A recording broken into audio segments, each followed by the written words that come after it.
கோவில் உறையும் அருட்குருநாதரே தான் ஸ்கந்தாசிரமத்தில் ஸ்கந்த குருவானான் கான்.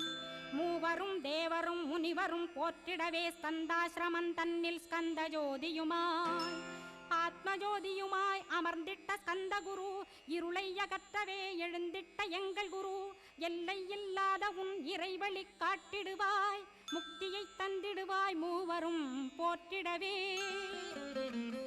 நம்பினேன் உன்னையே நம்பினேன் ஸ்கந்தகுரோ, உன்னையன்று இவ்வுலகில் ஒன்றுமில்லை என்றுணர்ந்தேன். நன்கறிந்து கொண்டேன் நானும் உனதருளால் விட்டிட மாட்டேன் கந்தா வீடதருள் வீரே. நடுநற்றித்தானத்து நான் உனை தியானிப்பேன், பிரம்ம மந்திரத்தை போதித்து வந்திடுவாய், சுழுமுனை மார்க்கமாய் ஜோதியை காட்டிடுவாய், சிவயோகியாக எனச் செய்திடும் குருநாதா. ஆசையறுத்து அறநடியை காட்டிவிடும் மெய்யடிய